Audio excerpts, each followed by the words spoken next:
MLA Buyyani Manohar Reddy గారు మనతో పాటు ఇంతసేపు మాట్లాడడం జరిగింది. గత నెలకు పైబడే ఇక్కడ ఉన్నటువంటి వార్డుల్లో కాలనీలలో తిరుగుతూ బస్తీ ప్రచారం చేస్తున్నారు. గడప గడపకు వెళ్లి వాళ్ళ యొక్క మహిళలు కానివ్వండి, వృద్ధులు కానివ్వండి, చిన్నపిల్లల దగ్గర నుంచి ప్రతి ఒక్కరి దగ్గర నుంచి బ్యాకప్ తీసుకున్న తర్వాతనే అతను ఈ రోజు కాంగ్రెస్ పార్టీ భారీ మెజార్టీతో గెలవబోతుందని కూడా చెప్తున్నారు. మొన్న సీఎం రేవంత్ రెడ్డి గారు కూడా చెప్పారు ఇక్కడ కార్నర్ మీటింగ్ లో. ఇక్కడ ఉన్నటువంటి డ్రైనేజ్ వ్యవస్థ అతలాకుతలంగా ఉంది.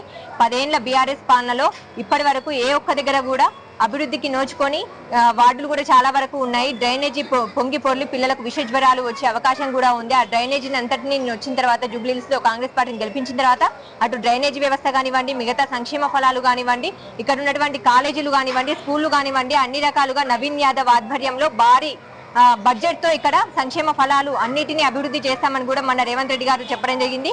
సో మనోహర్ రెడ్డి గారిని కూడా అడిగినప్పుడు వాళ్ళు కూడా అదే చెప్తున్నారు. ఖచ్చితంగా 30,000 పైబడి మెజార్టీతోనే ఇక్కడ కాంగ్రెస్ పార్టీ ఘన విజయం సాధించబోతుంది. అలాగే నవీన్ యాదవ్ కూడా గెలుస్తున్నాడు.